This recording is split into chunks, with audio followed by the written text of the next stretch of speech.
12 metres right in front. That's where he likes him, Yes, that's where he likes him, and he likes the sun on his back, and he's had a haircut for the big job this afternoon, Peter. Well, it wouldn't match yours, Jim. Yeah. 3 gone, 1 to go. Let's climb the mountain again, eh? Come on. Quarter by quarter, ball by ball. A game of footy's like building a house, isn't it? Brick by brick. I could rant and rave. But I realised today that I'm coaching a shit football team.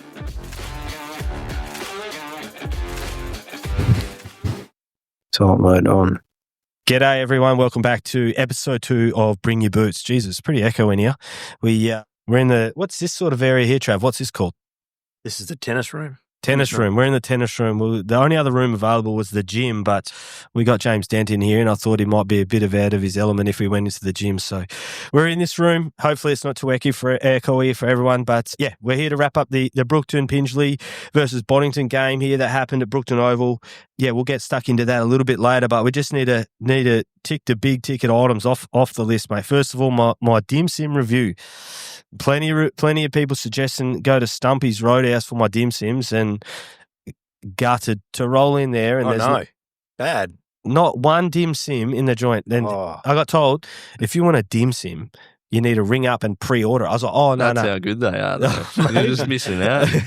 I am going to ring in the morning and get a couple on my way out because I don't want to leave here without a few dimmies in the gut. But what did they have there? Like chicken cheese, sausages? Crab sticks. Oh, yeah, just crab sticks. And a varied. Who eats a crab stick? Like, really? Obviously, people from Brookton, mate, get stuck into them. But yeah, not up my alley, mate. I'm a dim sim man, so yeah. Sorry to disappoint the masses, but there's no dim sim. We might get a little post on social media to cover that later on. But yeah, that's that done. All right, so in studio with me, we got Trav Hodges, Brookton Pingelly, local, kicked 5 in a game last year, I hear. Yeah, genuine bloke, one of the guys that makes the Brookton Pingelly club tick and has been here. How long you been around the club now, mate? 20 years? Yeah, something like that. I don't know. Just a little bit closer there, mate. Look, bit out of my depth here. I've never even listened to a podcast, mate, so I don't know why you got me on here, but we'll see how we roll. Mate, for the dulcet tones, that's why you're on here, mate. We love the insight, mate. Again, it's going to be a little bit funny with a bit of insight, mate. We don't want to. This isn't one of those Fox Footy types, mate. I want the analysis. Yeah, that's what I'm here for. The deep analysis. So let's see how we go. And then that voice you're listening to, I didn't want to call him this, but he's the only reason we got him on is if we introduced him as Dr. James Dent. So Dr. James Dent. Yeah. Give it a rest. Doctor, yeah, right. No, don't come on here now acting like you didn't request this, mate. All right, so we'll get that out the way. He's a doctor, whatever, mate. He's a footy specialist. So yeah, the only thing that he was a specialist at was pulling hamstrings. Let's be honest. Yeah, and dislocating shoulders. No, I don't want to. Sell him a bit short. He still has some records, particularly here in the Upper Great Southern. I think most tape used in a single season. I think he's still got the record for that. Probably about 4 kilometres worth of tape. Yeah, Daniel Kerr-esque, wasn't it? Chris Judd, all the champions have the double shoulder tape. Look very similar. Yeah, exactly. So, but yeah, the rest of the nitty gritty that we need to get through because we probably still would be here, but wouldn't have as much in the invoices. But yeah, Oakley Co, Glenn and Kate Verbruggen, a new building company down in Albany doing some awesome things. So from renovations, commercial builds, if you're looking to get some services in relation to that, great footy man, Glenn, coach of the Great Southern Footy League men's side, helped by a very, very good assistant coach in Joel Want, who was on the air last week. Yeah, great man. If you need anything, Oakley Co's the one to go.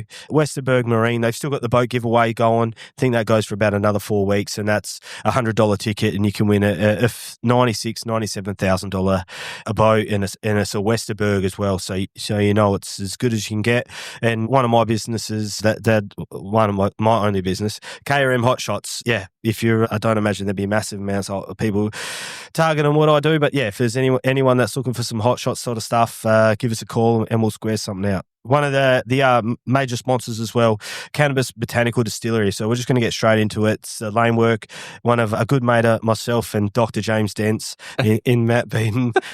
Yeah, Matty's got one of the premier is it a boutique brewery, you reckon? It's a little bit bigger than boutique now. Yeah, it is, but it's less flowery than a lot of the boutiques that you get. It's pretty solid. Yeah, so the whiskey's starting to hit the shelves. The vodka's there, the gin's there. Seltzer's one of the best ginger beers you ever get, as well as a fair amount of other stuff. So have a look at Cannabis Botanical Distillery, social media, Instagram, Facebook, whatever you need. It's a lovely little drop. Selling it in Holland, Bali, Thailand. Wow. Wherever there's good drinking conditions, you'll see Cannabis Botanical. A ginger beer would be delicious in a warm tropical environment. Wouldn't it? And you're not going to get that, the Iraq sort of methanol poisoning. So it's a good ticket item if you're in Bali for sure. Medicinal, really, then, like the health benefits of drinking CBD whilst abroad. Oh, let's not push it.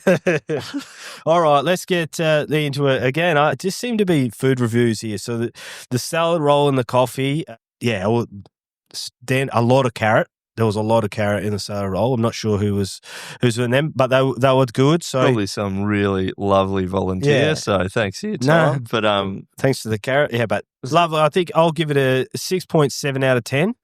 And the coffee probably a 6.5 out of 10. Both consumable. Was it instant coffee or just the instant coffee? Yeah, right. But is it free? No. It looked like there's something free on the side there. Milo, was that free? Or? I'm not sure. Maybe just people were just helping themselves. Maybe they got me. They thought, look at this idiot from the city. He will have some of his coin. But yeah, lovely, good. But again, I do the coffee reviews off of a country footy standard. Yeah. You know what I mean? Not a barista. I'm not looking for a long mat topped up or like magic. Not a Bay Merchants. Well, did you try the coffee at Stumpy's while you were upset about your dim sim? Nah, I didn't. I saved it because I had one on the trip down, and then I didn't want to. You'll be getting it out of the fridge from there, is it? How is it? No, it's not bad. Yeah, I reckon that's probably the quickest coffee. Yeah, outside of Perth, mate. Like you go in there and it's bang, no time. Oh, it's busy. Yeah, really, mate. It's busy. I remember going there back when we played here. Actually, on the way out, just before seizing up for the next. One of your days. highlights, I would have thought. No, I really treated myself there. Even the caravan park at the back is busy. So Brookton's flying at the minute, and we'll get into it. So the reserves game, just a standard affair, pretty good slug out. But the Colts game, the Boddington were a point down. Young fella's taking a clunk. Has a kick after the siren to win it or draw it, and just shakes it.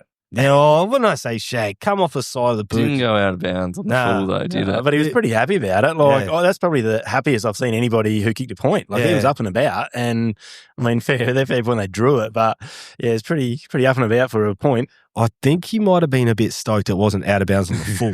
He wasn't celebrating the point. It was maybe celebrating it wasn't out of bounds on the full. But fair bit of pressure, about 40-metre kick. He's big. He's unloaded it and he's gone all right there. I think Boddington were down most of the game. Yeah, and they come back pretty well. So it was probably a good result to have a draw. Yeah, and then that's that sort of stuff out of the way. We're going to get straight into the league game. So, yeah, Brookton Pingelly, 6 goals, 4-40. I don't know why the laptop's just gone black on me here, but yeah, from memory, Brookton Pingelly, 6 goals, 4-40. Boddington, 13-13. The scoreboard said 13-14, but the umpires, I'll double check with them. I felt like Cam Newbold going out there getting an update, but yeah, 13-13, 91. So a 51-point margin. Yeah. Not quite 10 goals, but yeah, I guess, Trav, you assistant coach? What's your official title? No, I don't think I have an official role. I just sort of float around and make it look like I do something, but probably don't do a lot. One of your clipboard types. Yeah, that's right. I hold the board. Someone's got to do it. As a spiritual leader? No, definitely not. Definitely not. No, just move some magnets around and make it look good. Yeah, mate. You hung in there for a little bit, but yeah, where do you think the game got away from you? The midfield. Daniel Travascus, one of our prime ball winners in the midfield, went down in the first quarter with concussion, and so then from down on the back step already, like down a rotation, down a mid, really hurt us. Up against a quality, top quality midfield of Boddington, you can't be down. Yeah, definitely won and lost in there. And then from speaking with yourself and the coach Aaron Morton, he not just like the actual midfield rotation, but it's like on-field leadership, Yep. like setting up Yeah, behind so the play. so Daniel's an assistant coach as well, on-field coach. So his leadership and talking there, yeah, you miss that in the midfield, absolutely. But there's also that rotation. It's like 3-4 minutes into the game. Yep. So you lose your ball winner for the whole entire game. Yeah, it hurts big time. And you can probably cover it a bit against most teams, but Boddington are an elite midfield team. For country footy, they're awesome, and you just can't back up against them when you're going down from the first quarter. Yeah, they have so many types that could go through the midfield. It look like their half forward line is huge. Yep, their forward pocket, their half backs, like they all look like they could roll through the middle, and they do. Yeah, and they're not miss too many steps. What about you, Dr. James Dent, mate? Give me the game got away, but your first half. What are your thoughts on either team? I thought Brookton came out pretty strong. Out the contest, they were really solid. And the tackling and pressure was up, but then the spread of Boddington and just hitting those little 45 kicks just sort of opened it up a little bit. And I think, Brookton, they were getting it forward, but just that little bit of class in the forward line just to finish things off was a little bit missing. I don't think the gap is as big as the score might suggest, but I think just having a few more role players to tidy up that sort of half forward transition would have been good.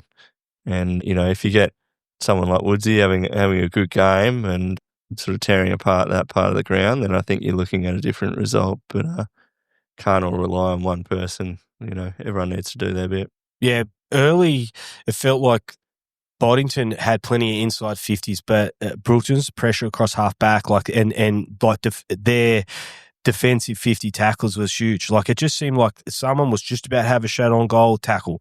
Then it spill out, someone else pick it up, pressure. The pressure was just massive early, and it just naturally faded away. And I went in at quarter time, and it was pretty much even at quarter time, I would think, and listened to both teams, and it sort of seemed like Boddington, not cooler heads, but they believed in their process and thought, let's just keep doing what we're doing, and eventually the pressure will drop and the cards will start to fall our way.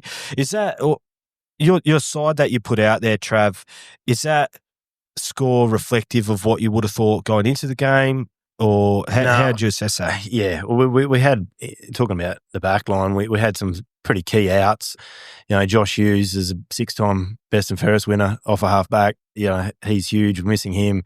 Braden and Lockie Fair had some big targets down there that seem to mop up the high ball that comes in. Mm-hmm. So we were down a bit, and then when you go down a midfield rotation and you've got Travascus goes out, but then you've got to bring Dalton started back and he went in the midfield, and Louis Parsons went in the midfield. So you're sort of scratching to try and fill spots. So we were down a bit. It's probably pretty even as far as, because they had some two key forwards that were out that didn't play. So it's probably evens itself out a bit. But I thought it might have been a little bit more even. As far as coming into the game. But once again, it just hurts with those when the injuries. There was not just Travascus went out in the first quarter. We had another guy which went down, and I think he might be broken ribs, so he might be out for a few weeks as well. So that hurts. Where week 2, you have sort of injuries like that, like Dion, obviously, with that concussion protocol. May as well just cover it now, mate. That there's 21 days. So I sort of, from the outside looking in, it wasn't like it was a footy act. I wouldn't imagine there's any malice or like it wasn't intentional with what happened, but like the tackle was obviously excessive because he's hit his head and stuff, and you guys were out a player for the whole game, and there was a yellow card which effectively means nothing, and then obviously you guys miss him for what could potentially be 4 weeks, because he may play 2 minutes. Like, I'm torn because it's absolutely like in that first quarter goes out and you're losing for the entire game and for the next 3 weeks. Like, it's a big rule and it's a massive change to the game. I don't know. I don't know exactly how it works. Dr. James probably can fill me in. He's got to go back with the doctors have got to look at him and do their tests to see how many games he does miss. But if he does miss 3, that's effectively 4 because it happened in the first quarter. So it's. Oh, mate, when it happened, he was just started trying to raffle off this medical mumbo jumbo or do this, do that. I was like, calm down, mate. I didn't see you come running down from the playground I was and running. offer Because he assistance, can't mate. run anymore. But when it's with that, do you see anything like that? Like, I know the 3 weeks is excessive, but like I've only ever had one concussion, and it took me like genuinely 8 weeks, I reckon. And like I spoke to you, I went on that kids ride, and I was still affected. That 21 weeks is 21 days. 21 days. Yeah. Sorry, is crap for the team, but for him, like I reckon it's probably about right. Yeah, and I think you got to keep a precedent for the younger kids coming through, and it's Australia wide, and the fact that it is as rigid as it is means there's no discussion, you know, because everyone wants to play. So if you just say, you know, it is 21 days, it is what it is, and the call's been made, then there's no discussion. It's done. Well, tell me, how does that call get made then, Trav? Like, do you have that iPad concussion test? Like, Yeah, is so it as visual? far as I understand, the trainers when it happens, you know, if there's any, the umpires can call it, and they have, I think it was a blue card. So if they reckon that someone's concussed and needs to get off, they can get them off the ground and get the test done. And yeah, you go on an app, and the trainers go through a heap of questions on the player, and how they answer is determined, whether they're concussed or not, and then they're watched. I think it's the 20-minute mark, and then they go from there. And then to be able to get cleared back to play, they have to have a medical clearance from a doctor after that time. That was pretty obvious, though, unfortunately. Like, Well, he got up and he stumbled, and it was like, he's But right. it's not like he got straight up. He was down for like a minute or two as well. Like, I don't think he was out cold or anything like that, but he was maybe trying to gain his bearings. But yeah, it must have been pretty significant for him to be down for a minute short of, and then when he got up, he still couldn't go. But Yeah, and a trainer, she got over there, and he just big blank look on his face, like he was, you could see. And then there's always like the thing, they're trying to say they're right, but like what happens is you're so out of it, you think you're right. Like, and you've actually got no idea. You So can, it's up to the trainers. You think everything's fine, and you don't even remember stumbling, you can't remember it. So yeah, you can't take that. But yeah, I guess it does put a lot of, a big job on the trainers, because it's their call.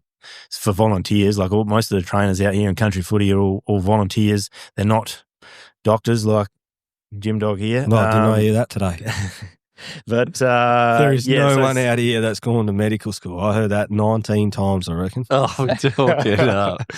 So it's just it's putting a lot of pressure on volunteers and trainers. But I suppose it does have to happen, because players will just say, "Oh no, I'm right. I'll keep playing," and it's obviously not in their best interest. No, well, they think they're right. That's the thing. So yeah, it's unfortunate for him, and as for a club, it'd be a little bit annoying, because there'd be some players that wouldn't need 21 days, but some do, and I couldn't fault anyone for erring on the side of caution with that. But the other part of it is the sin bin discussion. If you nail someone, they're out for concussion and 3 weeks, and there is a bit of menace in it and malice, then would that be an option? If you there is a bit of discussion about it. Red card. We went down. That wasn't a red card. No, that's right. That was no. a footy act. Yeah, that was a footy act. There's no doubt about it.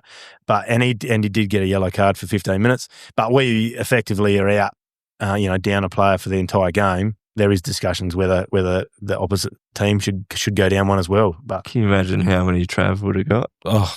Concussions or yellow cards? No, both. But mostly red cards. I think I got a few concussions. Yeah, I remember like the sky going yellow a few times. I think that's probably it's the grossest feeling. No, it's not real nice. It is sickening. Yeah. Oh, yeah. But so my first sort of thought, and I think most people that would have played the game or watched the game would have, is in that first quarter, Jaden Woods, myself and James played Colts footy. James played with him. I played against him. He'd be 35 and closing in on 36 this year, I reckon. And he still moves as good as ever. Oh, he's so fast. He's lightning. But like it's not like speed. It's like his pace in congestion and his little balks that he does, and how well Jaden used the footy in that first quarter. He did not waste a single possession. Like, he obviously trailed off a little bit towards the end of the game, but I think that was a byproduct of the footy coming towards him. But he's going to be a weapon going forward. Yeah, he was probably down a bit this week, but last week, he was electric. He was just in everything and defending, attacking. He was just all over the ground. He was electric. He did awesome. the little It was very good to watch. ball through the legs. See that little number? Yeah, that was like a basketball move through the legs, up around the waist, and then got rid of it. And I was like, whoa. He's got some tricks, mate. And we've seen plenty. Obviously, you got a visitor here, mate. South Freo. He's played some footy at South Freo. I think he played some footy at Claremont. Has been a gun for a long time. And yes, it's awesome to see Woodsy still out there and still playing some really good footy. And I thought early, it was really apparent that whenever one of the teams took like that 25 to 30 metre kick, they could hit the targets. And then if one of my pet hates was that you're working your way forward with that footy and then someone gets it and just dumps it long. Yeah. And I don't reckon there was a pack mark all day. No. But both teams, and it felt like Brookton a little bit more than Boddington, would just go that dump kick, and there was no centre half forward taking clunks, and you could work the footy forward 25 to 30 at a time, but then just that wastage dumping it 100%. That dump kick just and what's you don't get that possession, but then they hurt you back the other way, and it's it's twofold. And Boddington are really good at that. They hit the 35, 40 metre passes really well, good skills, and they hurt you going. And I think we did it countless times.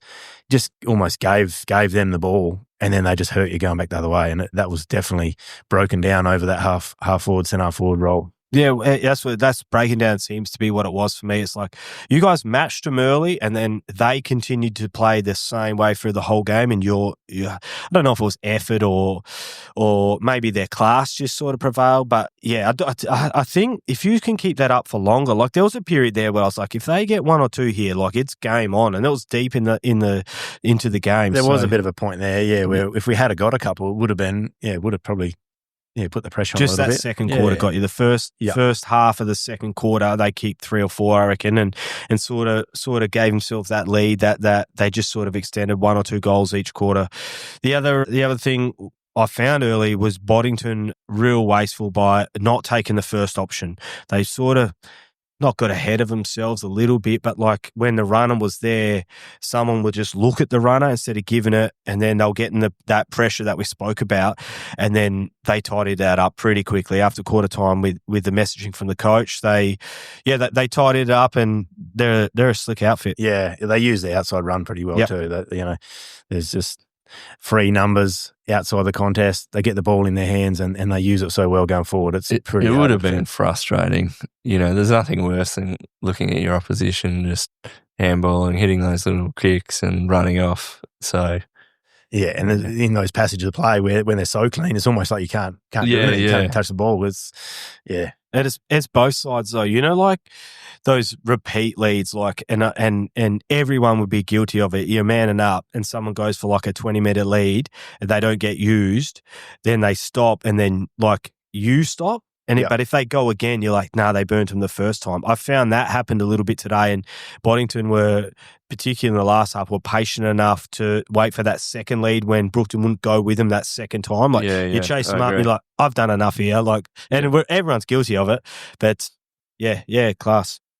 And the thing that sort of I found that broke the game was when Boddington started exiting D50, like particularly from like a kick in.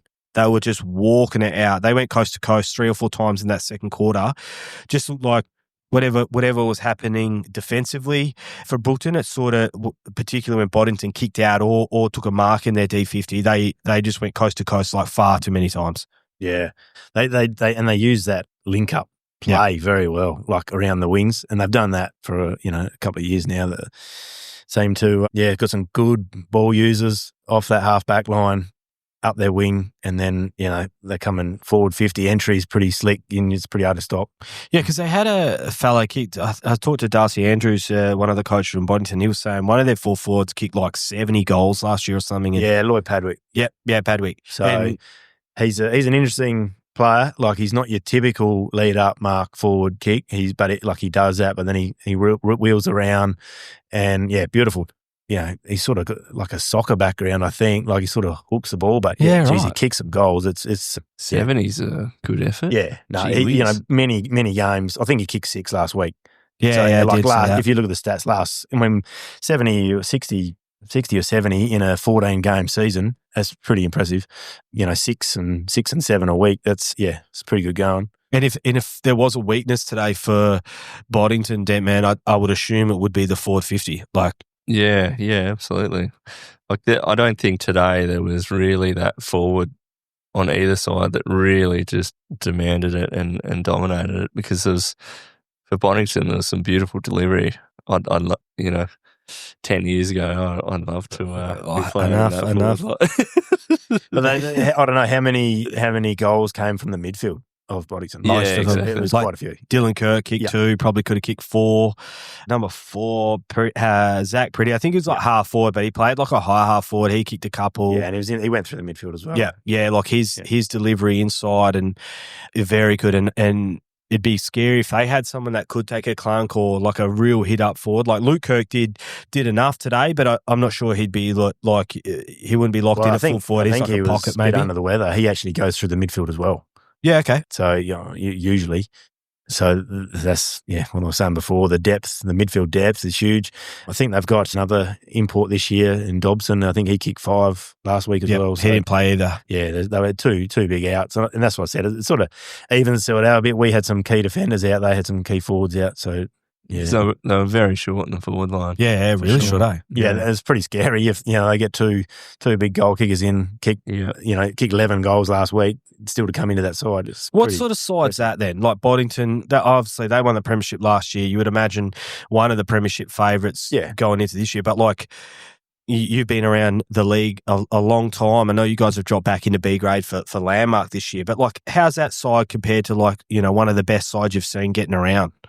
Yeah, it's pretty handy. It's a sort of a like midfield depth. They win games out of the midfield. Yeah. And it would be interesting to compare them to some of the different competitions, but it's up there. Yeah. It seemed like just a lot of role players. Like there wasn't one player that I thought absolutely tore it apart. They're well drilled. Yeah, they know what they're doing. Yeah. But they have it seemed like their wingmen were wingmen. Their half-forwards were not just like and half-backs, not the guys that aren't just not good enough to play for the midfield. Like they played like wingmen. Yeah. Sometimes in country footy you get maybe 5 or 6 midfielders, and the 2 that aren't as good get pushed to the wing. But I think that they actually when you've basically got an open checkbook, you can go and recruit who you want to go where you want, and you build the side around it. It's not pulling punches. That's what comes down to. Yeah, but they're a good outfit, and it'd be interesting. Who do you reckon would be like who's going to play the grand final this year? Well, going off, it's a bit hard. I know it's only round 2, but I mean, Wiki had a good win last week. They were grand finalists, Boddington, Wiki. I think they both look pretty good. I thought probably going to get big things from Narrogin. Sort of hearing they've recruited a few and natural progression of their younger players coming through. Narrogin will be one to watch. They always probably start slow and improve, because they always got a lot of young local players always improve during the year. So Narrogin will be one to watch for sure. Yeah. And then Katanning have gone back to more of a locally sort of sourced type operation. Yeah, that's what we sort of found last week when we played them. Is I think they've got 1 or 2 guys that have come in at a 3-pointers, but it looked like everyone else was all local 1-pointers, and there's natural progression from there. They'll improve. They'll be better than last year, I think. But it looks like they're sticking fat with their locals and trying to get improvement out of them. And then, obviously, just want you to touch on the fellas that missed today. You say 2 backmen. Are they injured, or why weren't they out there today? Yeah, well, we've actually got another doctor.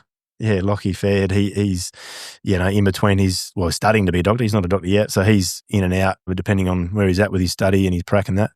And his brother is out injured with a back, and so is Josh Hughes. He's out with a crook back as well. So they're all 3 backmen. Yeah, okay. So hopefully, I don't know. Like backs are hard. It's not like a a bit unpredictable. Injury. Unpredictable. It could be like 1 or 2 weeks, or it could be half the season. You don't really know, but. Yeah, we sort of miss them, and both of them are experienced players. A lot of talk down the back line, directing. So you miss those sort of guys. And I think there was a bit of a lack of direction at times as well, today, and leadership to really.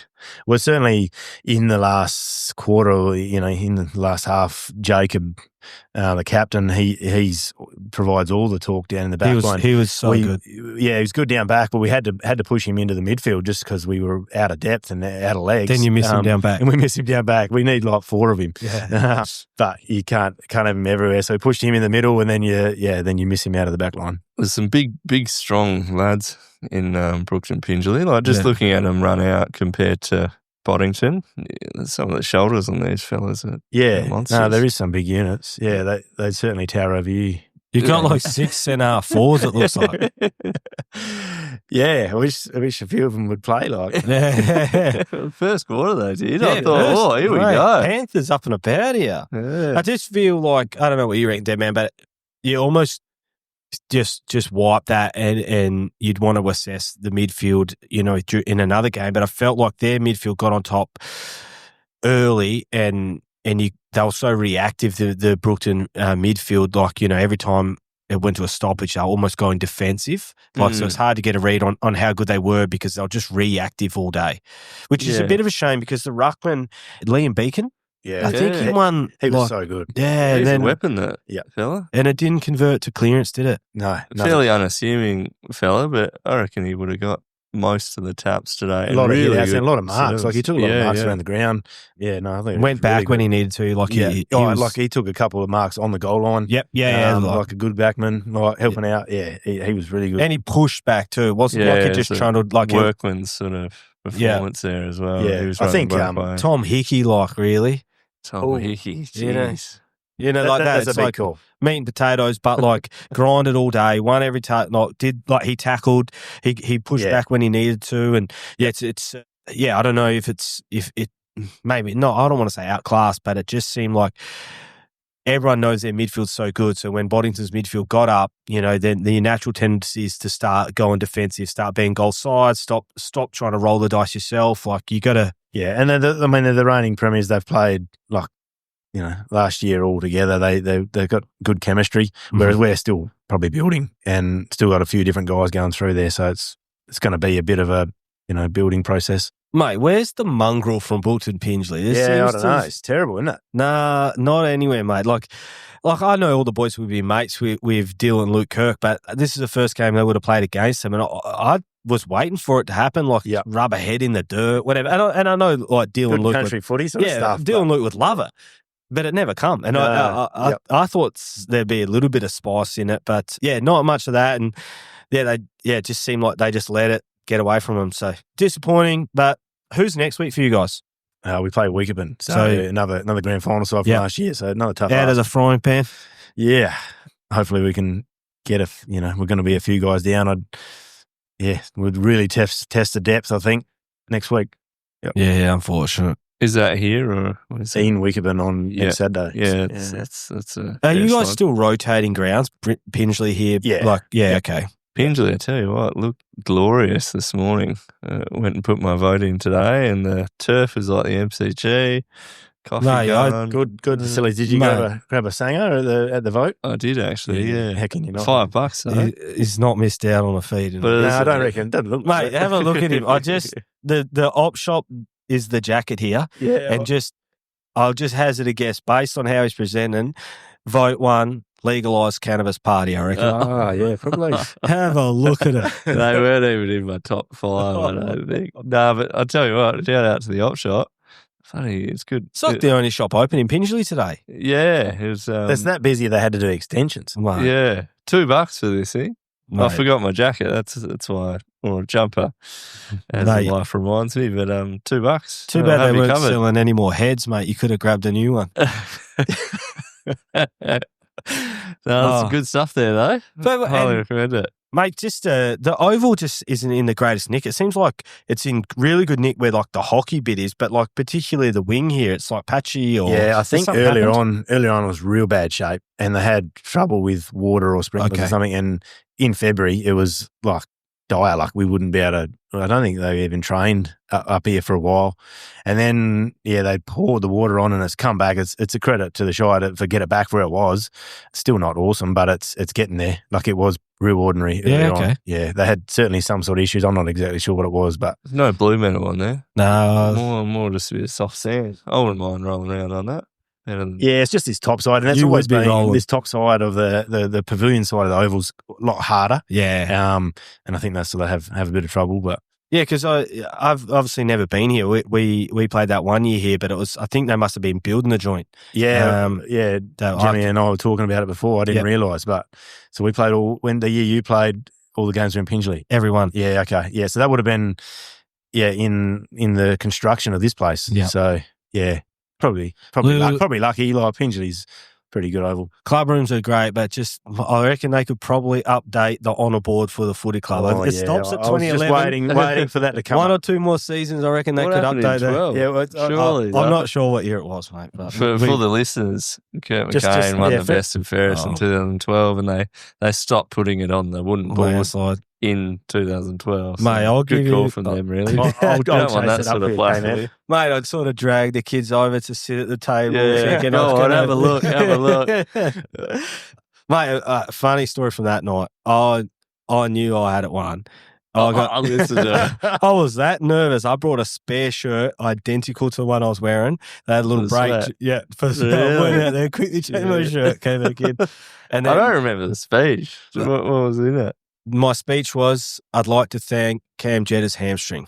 Oh, Because that's right. if that thing stayed you together, did say that. I definitely Yeah, don't win yeah. it. So, He was very well, I think good. he went like 10, 11, 9, Yeah, 10 yeah. hamstring. And we were Yeah. giving him terrible delivery, just Yeah. bombing it, and anything he'd just eat it up. Speak for yourself. Oh. Enough of that. All right. So again, one of my passions with this is the state country types.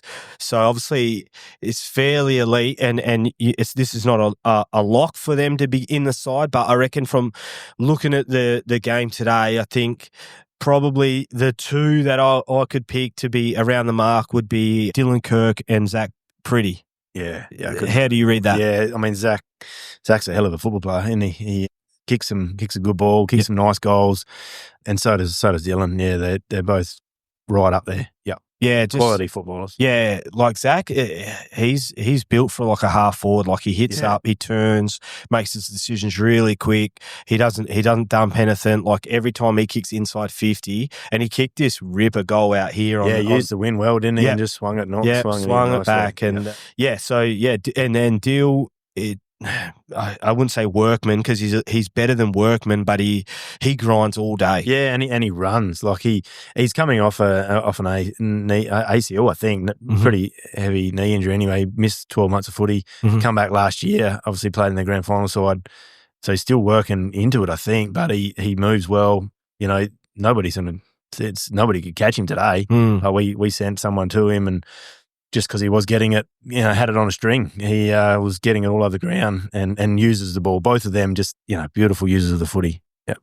The skin folds at Boddington would be outrageous. Other than those two, those two would be pretty good, but the rest of them are probably, I don't know. There's I don't know. only a couple that you'd be I'll worried take his about. scorer. He's probably going to fail, I reckon. Maybe in the forward line there's some fuss. No, I thought they looked pretty fit and they looked pretty like they'd had a big pre-season.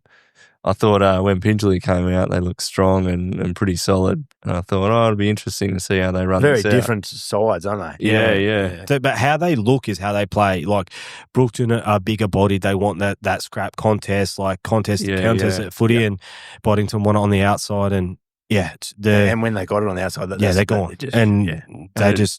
It should be said that today was fairly tricky conditions with a wind, but it was dry and it was a running sort of type game. If it was slodging it out in the wet, it could be a different story.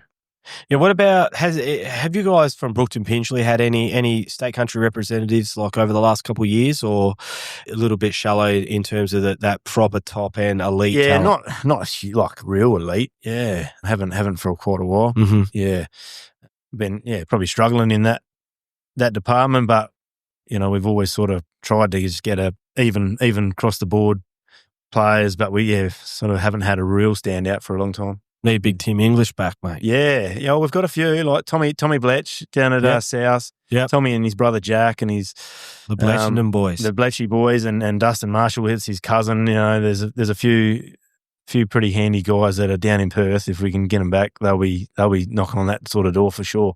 And then I have a thing. It's I could workshop the name, I guess, but I call it the rolling 22. So it's a concept. I was on the phone to Brugsy and sort of hashing some ideas out, and we came up with the rolling 22. So effectively, I'll make a team of the year based on the games that I've watched only. So I've thrown that up on social media, and if you're having a listen, if you want to like those pages, it does actually help out. Yeah, we're going all right, but Facebook and Instagram, bring your boots, give it a tick. But have a look for the rolling 22. I'll probably get that out on Liam Beacom. Yeah, he's going plug into him in the ruck. Yeah, he's in the ruck, so he's got to be a lock. Yeah, so you see, just to sort of gauge where you boys think, the people that I think are coming in from Brookton initially is Liam Beacom will go to the ruck. Yep. Obviously, the only other game that I did was Railways North Albany, and I think if he was to play in those sides, he'd be the ruck. Jaden Woods goes into a forward pocket. Jacob Sounness probably goes to full back. And then the fella that I like today, Riley Conlon. Yeah, no, he's good. Riley came last year, played a lot in the ruck, but he's versatile. He goes to centre half back, goes to centre half forward. Yeah, he's centre half. He sort of looked like he was like half back, or maybe that was just a matchup today. We changed around matchups a bit, but he's pretty versatile. He goes like dominated. Like he came as a key forward last year. And then he went to key back. And then in the end, the second half of last year, he played pretty much solely in the ruck and dominated. Like he won so many clearances off his hands. Yeah, no, he's a good player. He looks genuinely like big long arms. Like he can play in at centre back. He got that big reach. He genuinely could play any position. Yeah, he could. How he moves really well. Yep. Coordinated, like decent skills. Takes a clunk. Yeah, so that's I reckon who's coming in from BP, Beacon, Woods, and then Jacob Sounness. Just rock solid. Yep. Yeah, I think I got a fella down in Albany, Bull Stubber, Bodie Stubber. He's plays very similar, like does at those moments when you need him to do something, he does it. Like, yeah, and last week it was, it was come down to the last quarter. I think we won by 2 points. Countless times that come down inside forward 50, and he's just jumping on the ball. Yeah. Putting his head over it on. How he didn't get his head taken off. It just puts his body on the line every week. And that sort of thing, that wins games. Yeah, super glue that magnet down back. I know you moved him forward, but in my team, I reckon.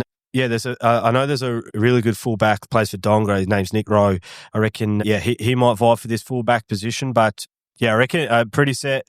Jacob Sounness will get himself into that this week. And then from Boddington, Ben Sherry. Oh, yeah, he's a jet. Little wizard, isn't he? Oh, mate, he's good. Yeah, he's probably unsung. Like he just wins the footy off the clearances and uses it so well. Yeah, his spread. He seemed to get it like coming out of congestion out onto the wing a lot. Yeah. Yeah, no, he does, and he's very smart and uses the footy well. Yeah, yeah, he's a local Boddington fella, isn't he? Yeah, I think he played junior footy at Boddington. Yep. Yeah, I thought he was good. Obviously, Dylan Kirk, we spoke about him. He'll go into the midfield.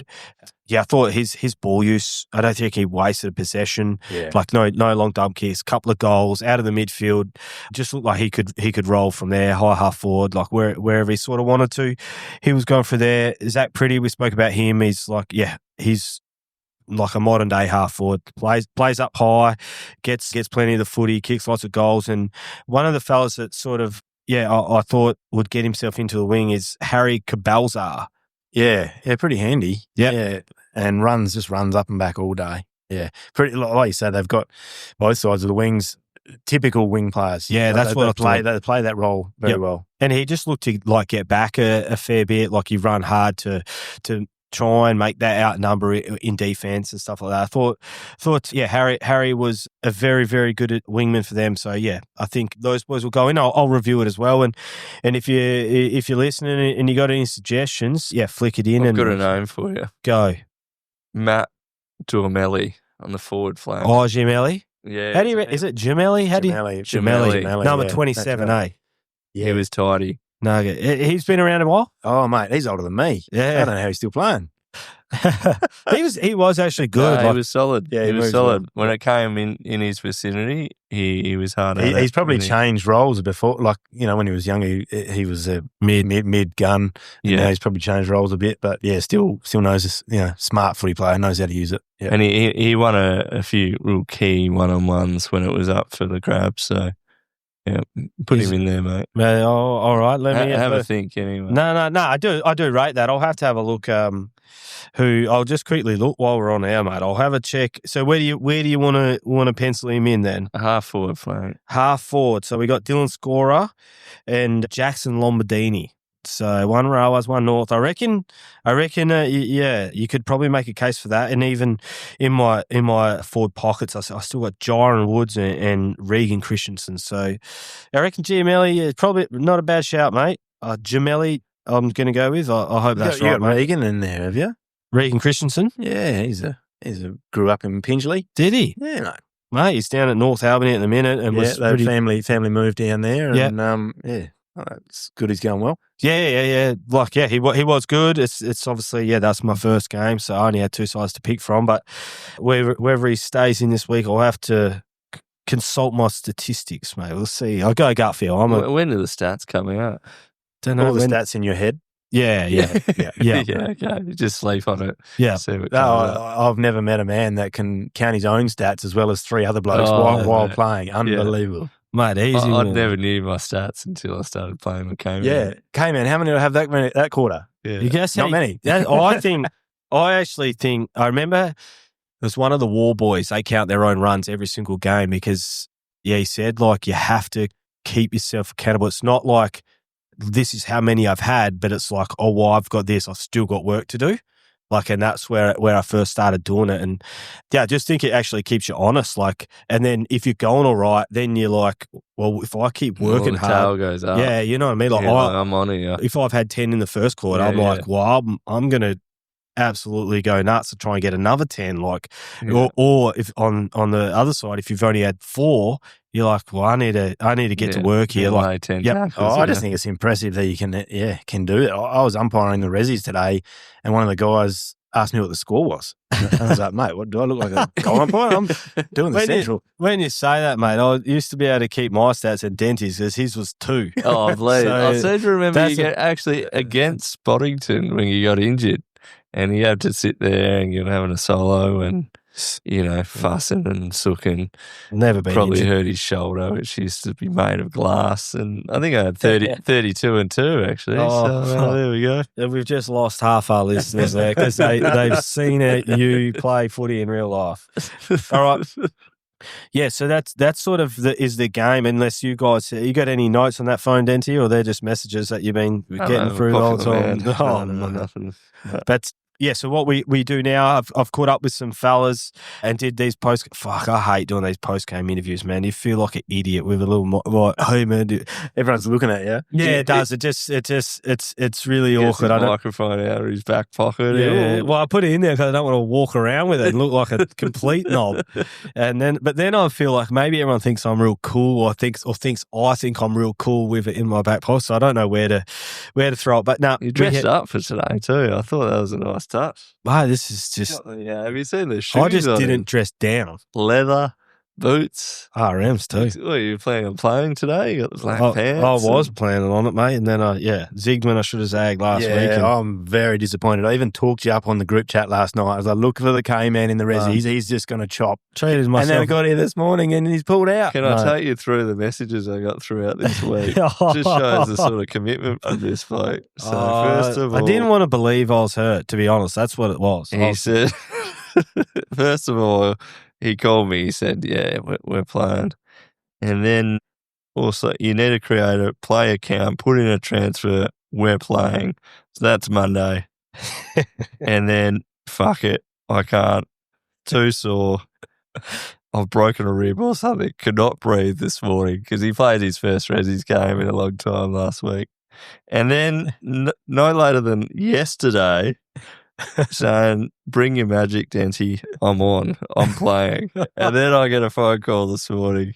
No, I'm too sore. It was on. The magnet was on the bench last night on the team sheet for the Resi. He's on the bench. I said, mate, you got to get this bloke in the middle. He's a gun. Talked it up and then just let me down. Yeah. Mate, it did rain this morning. Yeah, that was the biggest. He doesn't play that in wet weather. Like, yeah. he's gone. Mate, that's when probably need to play in the rain, mate, when they're back to my speed a little bit. But yeah, all right. Well, yeah, what we're going to play the interviews. We've got Morton, the coach of the Brookton Pingeley Panthers, Daniel Travaskis, obviously out injured today, but not clearly knows his footy and stuff like that. Dylan Kirk. Yeah, best on ground, I would have thought today. And then the defensive coach, Darcy Andrews. So have a listen to them. Yeah, and then we're going to be back for the league roundup. I'm here with the Brookton Pingeley Panthers coach, Aaron Morton. Game just tidied up, mate. Appreciate your time. Pretty raw, given it's only been about 5 minutes. 51-point margin. I guess your first thoughts? Very slick opposition. Used the footy a lot better than we did. We turned the ball over, I'd say nearly every time we tried to transition from forward to back to forward, sorry. That's my, I think, skill level. They certainly had us on toast. Yep. Yeah, fair sense. I thought, like, the first quarter, your pressure was right up, particularly on, like, half back.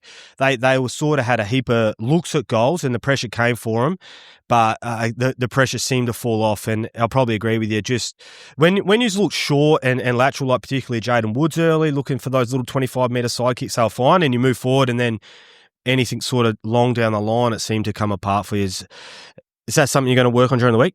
Yep, definitely. It's more of a structure thing as well. It's like, where are we kicking the footy? Who are we kicking it to? It seemed to be always an outnumber. I think they're very well drilled in getting back and structuring up to help their backs. So, yeah. Yeah, it looked as well. I was just talking to Trav Hodges about number 6 who got the concussion there. That's unfortunate. It's probably a polite way to put it, mate, but he's out now. It's 3 weeks out. You're down a rotation. It wasn't in general play. It was effectively like somewhat of a sling tackle.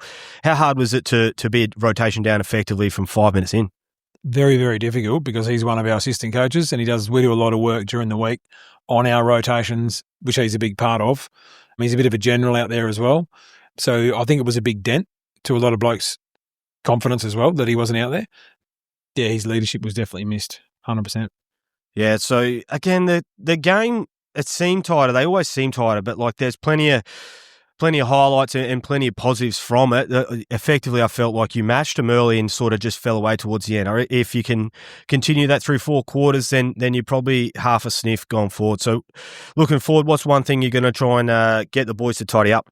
I reckon definitely skill level, like spotting up the kicks, the amount and the quick handball out to an opposition player at least 5 or 6 times that I can remember right now off the top of my head. So, and those kicks over the back of the pack, just tidying up our skills, tidying up how we're delivering the footy and the option we're taking. Yeah, going forward. Onwards and upwards for next week, mate. Appreciate your time. Thank you. Thanks a lot. I'm here with Daniel Travaskis, Brookton Pingeley Panthers. Unfortunate, mate. I just spoke to your coach about the concussion protocol 3 weeks out, but I guess firstly, what happened out there? Do you remember? Yeah, it's sort of coming back to me now, mate. I think I just picked up a loose ball on the wing and, copped a pretty hard tackle, and I think in the motion probably hit my head on the ground, and that was instant, I think. Yeah, unfortunate now, mate. 3 weeks out. How do you actually feel now, mate? Yeah, a bit of a headache, mate, but all things considered, pretty good, mate. Yeah, last sort of half an hour has been a lot of improvement, so yeah, feeling all right, feeling pretty good. Yeah, I'd love to be able to talk to you about your game, mate, but there was probably only like 2 minutes of it. Yeah. But watching from the sidelines, what do you think went wrong for the Panthers today? I think probably the game always starts around the contest, and I think they were better there. I thought Liam in the ruck was probably the better ruckman, and we didn't make the most of that. And then spread from the contest wasn't good enough. Their key movers, obviously Sherry and Pretty, seemed to get a lot of open ball, and Cabelzar on the wing. So yeah, I think that's where the game was sort of won and lost. They were too good in the midfield today. Yeah, that's what it looked like for me. Just their handball chains getting out of congestion, out of stoppage was really good. And maybe, without yourself and a little bit of leadership in the middle, they sort of got on top of you. They just seemed more proactive on the spread as well. But what's your plans now then, mate? You'll come down, you'll help out, or Yeah. a little mini preseason. What are you going to do? Yeah, try and get a lot of running done now, mate, I guess. But we've got a pretty tough game next week against Wickerpen, so it'll be important that the boys can regroup, and I'll do my part in getting around them. And the challenges don't stop, mate. I think Wickerpen and Boddington are probably going to be the two best teams this year, and hopefully the boys can regroup and have a crack next week. Yeah, it's hard though. Just like it just seemed like the effort just fell off a little bit. Like the first quarter, you matched them, like your pressure was up. It was even almost to half time, and I know they got away a little bit in the second quarter, but you guys fought back. But not all doom and gloom. Plenty of positives, and you will be a good going ahead. Yeah, 100%, mate. I think so. They obviously won the flag last year. A lot of those guys have played together for a number of years and well drilled, know where to run for each other, where guys are going to kick the ball. So, yeah, good effort today, mate. We get everyone out in the park and we'll give them a good shake next time round. Legend, mate. Good luck with the head. We'll see you back out there in 4 or 5 weeks. Thanks, Cheers. mate. I'm here with Dylan Kirk from the Boddington Eagles, mate. Plenty of it today. Couple goals against the old side, mate. How do you think it went? Yeah, it was good today by the boys. We set ourselves up well, had a good pre-season, and yeah, it's always interesting when you play against your old team. So can get a bit intimidating, but no, we played really well. We just moved the ball really fluently and were able to get good looks, and yeah, obviously helped us. I think we got up by 40 points in the end. So yeah, 51 in the end. I came over at quarter time to sort of listen to what the message was, and it was just stick to your process and eventually you run over the top of them, and it's exactly what happened. Like you guys just continued to take first option, take the 30-metre kick that was there and eventually just warm away. Is that something you work on, or is that just natural? I think it's a luxury we have with the resources at our disposal. We've got a lot of boys that are just super fit, and we spread and we cover the ground really well. And it's a real asset of ours. We sort of just if we can hang in games long enough, we know eventually we're going to run over top of teams. And I think that was evident today, especially in the second and third quarter. Yeah, that's one of my notes for the rest of the thing is how much you guys continually hit up at the footy. Like the last 3 minutes of the game, dudes are doing 40, 50-metre leads and they get on it. So then that's, it just leads into people continuing to do it. You guys were pretty slick. Like there's a lot of blokes that can kick the footy in your side, hey? Yeah, there is. Again, a luxury at our disposal. But I think it's just something we want to be able to do. We want to be able to own that dangerous space and own the corridor and take that away from other teams. What about for the rest of the year, mate? What are your sort of hopes? Like you guys premiership last year, like surely that's the goal again? Yeah, absolutely. It doesn't change. Rocket, our coach, is a real good motivator of people, and he gets us in the right spot each week, and it's a credit to him and the guys that he's got around him. So yeah, we aim for the sky again. We know we're the hunted and we enjoy it. Mate, I had a look. You were in the best last week. You're definitely in there again, mate. I'll be keeping an eye on that medal. Thanks for your time. Thanks, mate. I'm here with Darcy Andrews, retired athlete and the defence coach for the Boddington Eagles, mate. Held up pretty well today. Like they didn't kick too many on you, and I found you guys got it out through handball really well today. What sort of message did you give the boys heading into the game, and then did they implement it? Yeah, main thing from last week, obviously round 2 here, was composure. Big thing, first game, second game this round, and we were moving the ball too quick. We're trying to move the ball real and go, but sometimes they take that too serious and they're not looking their head on a swivel, trying to get rid of it too quick. So the biggest thing today that we brought in was composure, and I think they did that really well, especially with the conditions today, pretty windy. Yep. Not many switch kicks, had to keep it low to the ground. Skills were good still.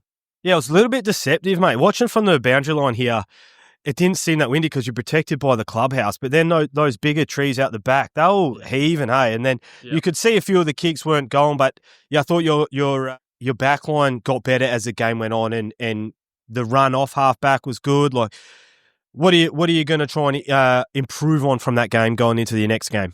Well, speaking about the run off half back, I think our midfielders did really well to run back and help our backliners, That was a big thing, not a lot of overlap running. It allowed them to be able to run off and create run, which when we turned it over, it was really easy to get an overlap and we were running well there. Moving forward, I think pretty much do the same thing. Probably we didn't switch it as much as we liked today. We kind of got stuck on the side where the wind was pushing over. Yeah. And it was pretty congested, and we're kind of playing the way they wanted to play, whereas, we want to switch the ball and use our pace and our running and our kicking to be able to open the game up a lot. So it's probably one thing is probably moving the ball a bit better, head on a swivel, switch kicks, things like that. What about your side, mate. It looked pretty sharp today. Is that going to be the side moving forward, or is there anyone to come back? How's the side going to shape up going for the rest of the year? Yeah, so we're missing both our full forwards today. So Lloyd Padwick kicked 87 goals for us last year, and then a new recruit, Mitchell Dobson, also not playing. Played for West Perth in their grand final. So we're missing them, and then we're also missing a few young locals, like our rotations off the bench. So it was a bit hard, I think, coming in forward today. It was not our usual forward line, but we still did pretty well. But yeah, so missing a few, and even our ruckman left halfway through the game. But I think come final, especially, mining town in Boddington, we got a lot of people doing shift work, so it's not the same team every week. Yeah, okay. Yeah. Done. All right. Well, good luck for the rest of you. Appreciate your time. No worries. Thank you very much. All right. Hopefully you enjoyed those interviews. Had a bit of a committee meeting here, and we got rid of Dr. James Dent because he provided effectively nothing. And we've upgraded to the president of the Brookton footy team, mate, Jacob Sounness, local fella from Mount Barker, mate, down our way. How long have you been in Brookton? Been 5 years, actually. Yeah, coming up 5 years, which has been good. So slowly making my way back south, but yeah. Beautiful, mate. Appreciate you jumping on. So, yeah, we just want to try and cover our bases with, I guess, the rest of the league, and we'll go through it in order. I obviously not been across the league fully, mate. I've messaged one of the great men of footy in WA, Cam Newbold. I spoke about him last week and how good his media coverage is through the Albany Advertiser and all the rest of it. And I've just asked him, I was like, can you give me anything on the teams? He's like, when you need it. I said, just whenever, mate. He's giving me a full breakdown of the teams. And I'll give you, so Boddington today, we don't really need to cover Boddington because we've sort of done it here and pretty in depth with the game. But his update, flag favourites, guns everywhere, Cabalzar and Salmeri, two younger ones that are good. Tick. Correct. Flag favourites, correct. Dobson, state player, boom recruit. Matt White and Padwick still dominate. Obviously, they didn't play, but yeah, very, very good. Would you agree with that? Oh, 100%. 100%. They're probably, but the list is probably longer than that for the depth they've got in that league side. So yeah, that's what we spoke about. Like their midfield seemed to have like 9 that could go through it. But then they, like their wingmen. Like they're half forward, they're half back, they're mid, like even a pocket or two. They could all go through that midfield, and the output wouldn't drop. Like they're a quality outfit, eh? Very quality. I think they're definitely favourite for the year. It's they're going to be the benchmark to beat. So well, just before we get into it, you obviously played today. Yeah, I thought you were very good. Like I don't know if you listened to the first one, but a fellow Bodie Stubber, like I felt like you used to play the same. When you needed to take a mark, you did. When you needed to lay a tackle, like in those little moments, you did, and effectively the footy just come in, just overwhelmed you, I reckon. But how did the game play out for you today? I think it's on two different levels, really. There's levels of how Boddington could get it inside 50 and how quickly they can move it from the midfield or from half back, is probably where it come in. Yeah. Move it through switching the ball effectively with no pressure at all, compared to when we could put pressure on it and we could go with them for the 5 minutes per quarter, which obviously isn't long enough to sustain for a whole game. So yeah, when it's coming in at frustrating at head high, it's pretty hard to stop. So yeah, it felt like you stopped the bleeding a fair bit, but then the bleeding was in the midfield. They throw in the midfield, then you start bleeding down back, and yeah, you rob Peter to pay Paul a little bit, but that's the way it goes. But mate, that's two best ons in a row, I reckon. So mate, we're leading the count, mate. So Wickepin, yeah, so we got Trav in here as well. Like I said, we got rid of Denty because he stunk. Yeah, what do you reckon of Wiki, mate? Like, what new players? Have you heard anything? What's the go there? Yeah, well, I think they've held on to most of their grand final side by the looks of it, and they've picked up a couple handy ones. So picked up one of our old players, Blakey White, out of Cookeran.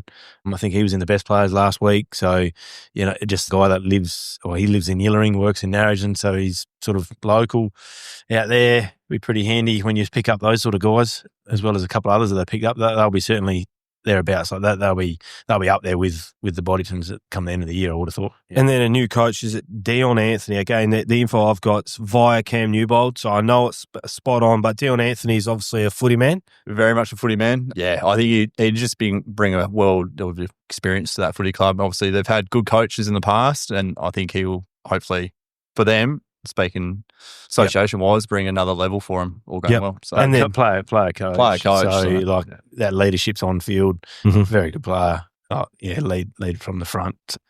Yeah, pretty handy pickup. And then a big recruit, Cale Kirby. You know much about him? No, I don't. No, I saw it. Yeah. I was speaking to a few of the Bod boys, and by sounds he's a big boy.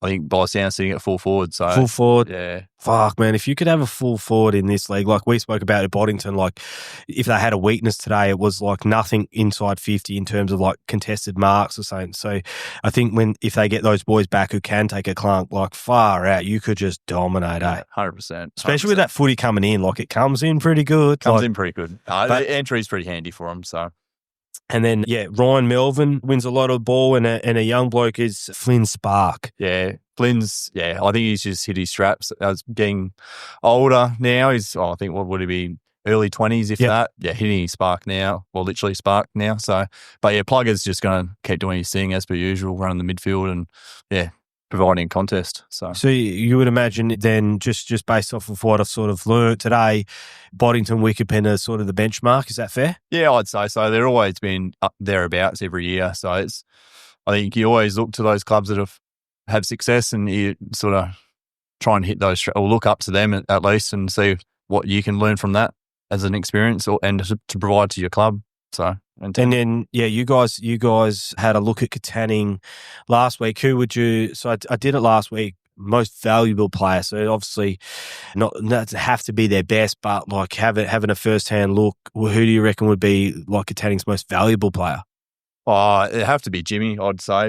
Have to be their most valuable. Like if they lose, like he's just been so good for so long. But like bringing Tyrone back in from coaching up, he's helped him out a fair bit in the midfield, so taking a bit of pressure off him. So. And that's Tyrone Rowe.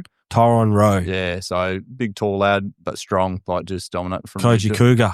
He's back. Well, back from Koji Cougars last year, and but he's a KA boy, local boy. So, yep. Yeah. And then who's again big new bold, and Caleb Keeley would be the best young player. Yeah, he's a general. Last week he played full forward, did a pretty good job down there, but he just dominates the ruck. Okay. Get that bit more fitness into him, and he can just controls the game. So do you know where, like, obviously Hayden Schloith left, but like Kay Stewart not playing footy anymore? What's the go there, do you know? Oh, not following on Instagram. That's about it. I think they're travelling. He's travelling at the moment. Okay. There's always going to be a time where he'll go back, and Sloith will go back there at some point and bring a crew down there. So that'll be... Mate, Kate is just pure footy player, eh? Oh, 100%. You see the guys who make AFL, and obviously might be there for 5 years, but at least they're in that program for 5 years, and there's a reason why they get there. So I reckon always I've noticed, like, and he's a great example of it. Like, lots of people can kick, lots of people can mark, lots of people can run. Intensity at the footy is still the biggest separator from the best of the worst. Like, he's not the biggest unit in the world by any means, mate, but his intensity around the footy, and like today, like the better players, like when the footy's there to be won, they just legitimately want it more, and they're harder at it. Like, mate, Cage Stewart is a beast. No, he is. I played footy against him 2 years ago when he was, or 3 years ago when he was playing. Yeah. He's a beast around the footy. You can all good and well putting someone on him, but you've got to be able to run with that. What's cool is that he, like, I don't want to say wasn't good enough for AFL, but like he couldn't make it. And imagine what they're like then. If he can't make the Hawthorn side, far out, those guys must be freaks, eh? Freaks, absolute freaks. 100%. 100%. Like, and hat off to him to get to that point. But But also, Katanning going, like Loreno, he was in everything last week when we played him. Like every time they did anything, Loreno had something to do with it. Yeah, that James. Jimmy, is that the... Jimmy. Yeah, so James, Loreno. Started everything in and under, but it all was linked in there somewhere. A bit of help there with McMahon as well. Yeah. Number 2 for them was pretty solid. And obviously, they're going to find their straps during the year. Obviously, a newer side. So, Mate, moving on to get through the Cooker and Dumbleyung, mate. It seems like from the outside looking in, it's almost like a footy factory. It seems like with some of the names that have come out of there. I reckon like if from without watching them week to week, but like them in Northampton, you feel like everyone who's a gun comes out of Cooker and Dumbleyung or Northampton, one of those sorts of towns, mate. I've got here. They've lost a few, but picked up some new ones. Contend for the finals. Will Listen from Victoria is a star. Could be their best. And then Charlie Keast. What about? Do you know any much about Cooker and Dumbleyung? Not much. Obviously, with Joycey still been out there, and obviously a veteran of the football club still going around. No, I think that they definitely breed good footy players every year. Hard footy players, just hit the ball hard. Yeah, they've actually got a lot of names that go back a long way. So, you know, your Shotters and Wards and was it John Ward? John Ward. Yeah, he's still around. I think he might even still be playing in the Magoos. Yeah. Oh my God! But shudders down my spine. Joyce and Smith and Holmes and Shotters and all these names, Davidsons that have been around for years, and now all their sons are coming through, and they're all all Jets as well. They've got some really good big bodies. Like when you go and play Cooker, you just know you're playing a game of footy. Like it playing against men, proper men. So. Yeah, they're thick. I remember going out there and. Yeah, that was my overwhelming thought is how big they were and like almost what Brookton Pingelly looked like today. Like you guys got some, like I said, I think it was about 6 centre forwards out there, like big body, thick, can kick at 50. Like, yeah, so Cooker and obviously they've fallen off a little bit in terms of output. Is that fair to say? Oh, probably. I think it's just showing the age of like their player group a little bit in a way. Like they're trying to Jai DePayne's down there, trying to bring some new blood through it all, but it's like it's a rotation of generations. Sometimes young fellas come through and then you got to build on maturity on those guys. And it's hard. They're a long way from Perth to recruit.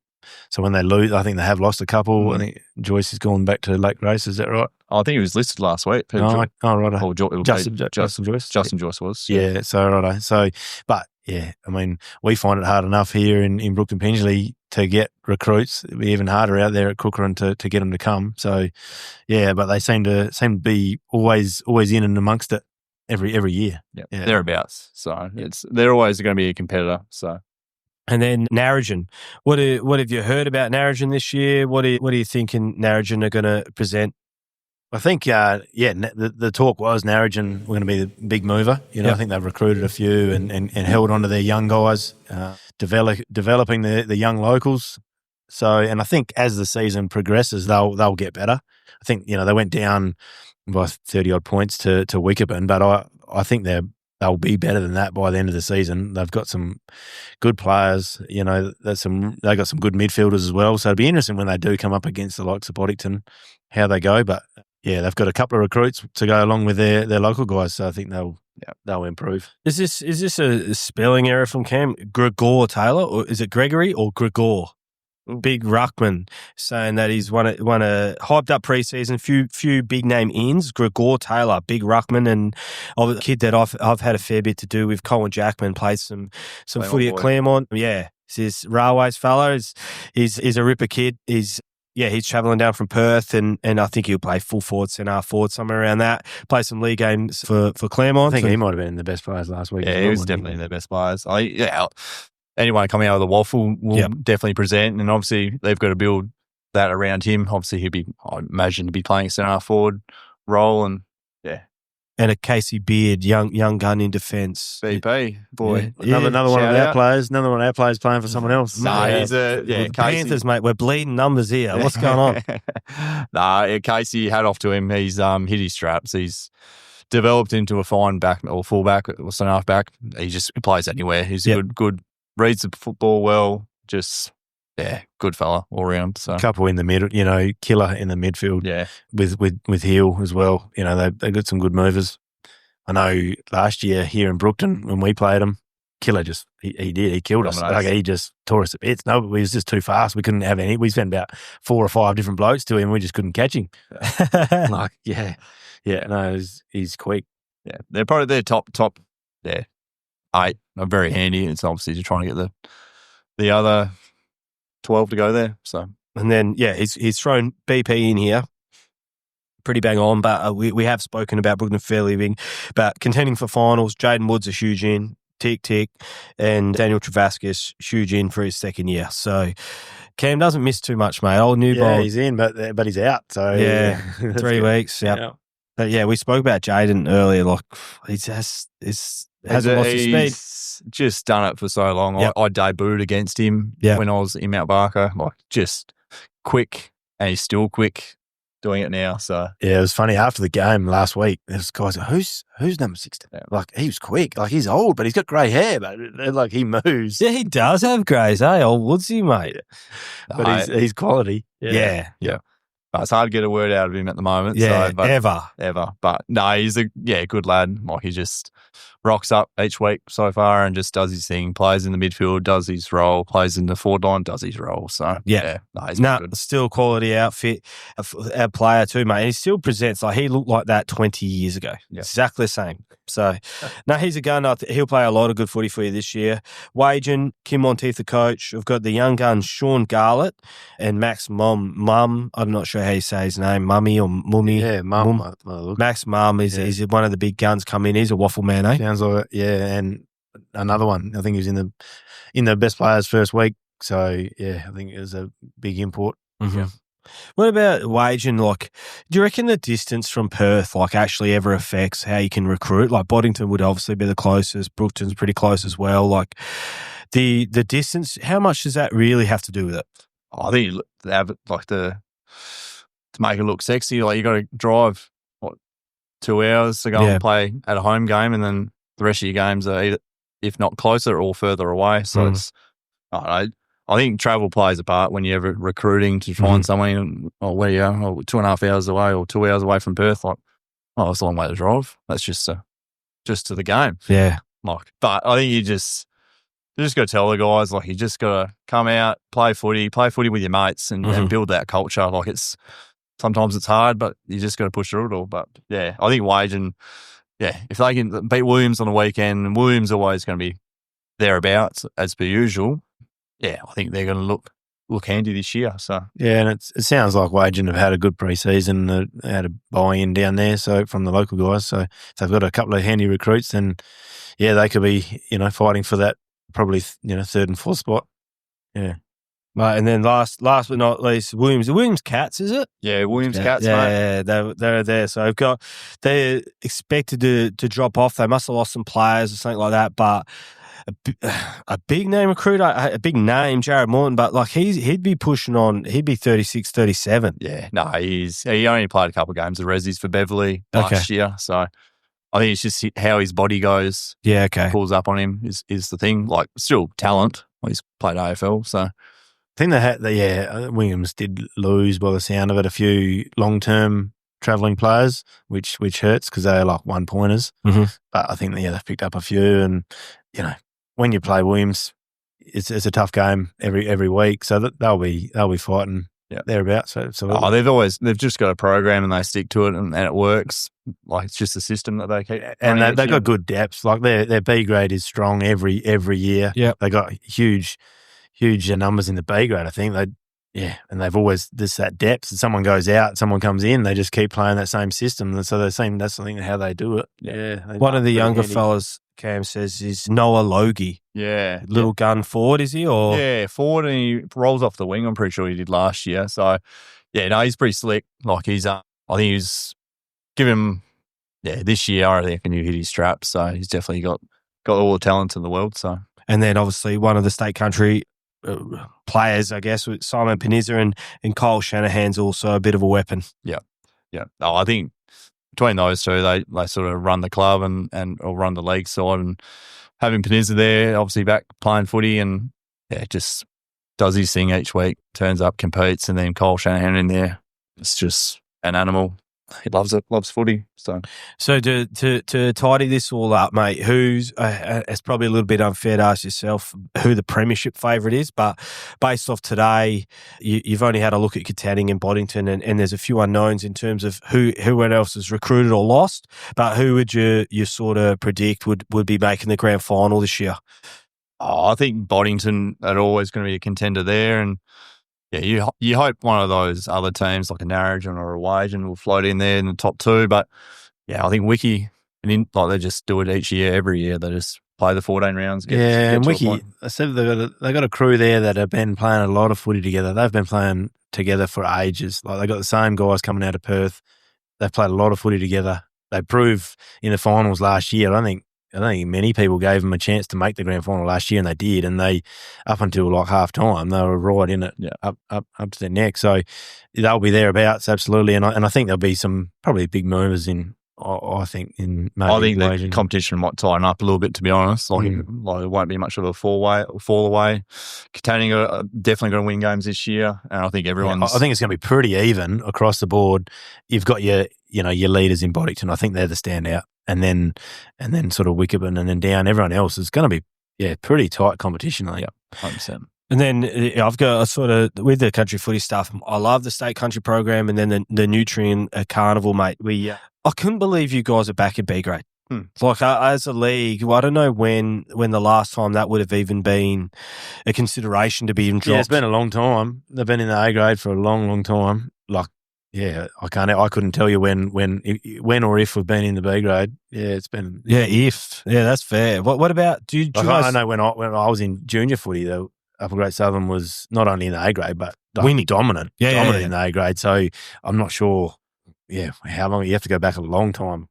Jay, do you know what happened last year? Could they not get their best? Did they get injuries? I think it was injuries to the fair part to it all. Like, guys, like it's just getting the buy-in from the players. Yeah. Like obviously, I think it's a prestigious carnival to be playing. Like every time I get an opportunity when I'm fit, like I want to play it. Like it's the where you want to be playing footy, playing against the best of the best. And I think like Skinny Medlin does a good job trying to get players, but all you can do is ask. And if they say no, well, what do? Like, you got to have a buy-in from all the good players to be able to hit that peak.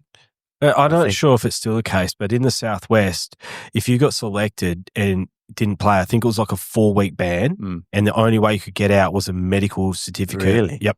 Yeah, right. Yeah.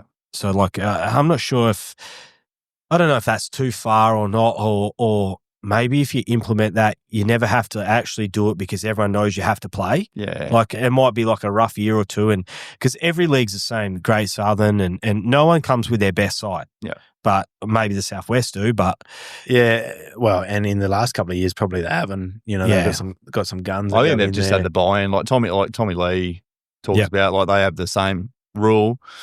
If you implement it, it just turns people away from playing at their best and even thinking about trying to play Nutrient Carnival. So yeah, it'd be a tough one, hey, because you do need your league to be well represented in that carnival. Yeah. But yeah, I just could not believe uppers have gone to B grade, and then like UGSFL come up from C grade, and like I know. Well, what were they doing down there? Massive. There's buy-in. Yeah, like half the fellas during that carnival go fishing, go camping. It's a weekend off. Yeah, they would genuinely. I reckon like they'd be like missing 10 from most of the sides they've got. Like Brugsy's got the side together, and probably the best buy-in I've seen there for like 15 years has been last year, and then even more so this year. But they'll be up against it to beat like uppers. Like I think they could make the grand final and give it a red hot crack, but the talent in the uppers is pretty strong. But yeah, you'd hope that uppers are trying to get back into A grade this year. 100%. Like you never want to see uppers in B grade, but like they've just been competitors over so many years playing in A grade, and especially winning one not long ago either. So there's a few older guys in the association that are trying to, get that feeling back in. Years ago, it was an honour. To get picked, it was huge. And to be able to get that back to these young guys, I think is important, just to have that honour again. 100%. What about the association medal? What's the medal called here in the Upper Great Southern for your fairest and best? Leo Graham. Yep. Pretty sure it is. Yeah. If you had to have a tip, who do you reckon will get it? Like I know Dylan Kirk probably in the votes today, was in the votes last week. But obviously it's only 2 rounds, and yeah, if you're not across everything, you don't know. But if you had to throw a dart out there, who do you reckon, Jake, would be in the hunt for that medal this year? I'd say Killer. Wouldn't it be hard to pass up on him again, doing it 2 in a row? Like he's built the team around him, and he dominates the footy in general. So like it just be hard to say him or like Dill. Probably be a few votes get taken out there in that top side. Yeah. So Boddington will steal a few votes. Yeah, themselves. that's They've got such an even spread that there's not one dominant player. That's generally, if you've got a side that wins enough games, but you've got a really dominant player, that they're going to win it, aren't they? So, 100%. Yeah, and someone like you said, Killer, he does stand out, wins a lot of the footy. Just bursts through the back. Yeah. Dangerous. Is it? All right, well, that's us, mate. I just needed to cover off. So next week, we're out to Querting. Yeah, with Jack Ripper Richards. He's going to jump in, and hopefully Tom Lee or someone like that can jump in on. Just get him in there, mate. Yeah, to get him in, suck him in, mate. But yeah, we're at the Querting, Keller Tamman versus Querting at the bullpen there, and yeah, keen as for that. Appreciate you boys coming on. That's the Boddington versus Brookton Pingelly match here. Was it Brookton Town Oval? That's the name. Yep. Surely we can. WEA Pavilion. Either Pavilion. Okay. But the ground is just Brookton Town Oval. Yep. Okay. No, appreciate your time, boys. Yeah. Thanks everyone for listening. That's episode 2 done. Thanks, go man. See ya.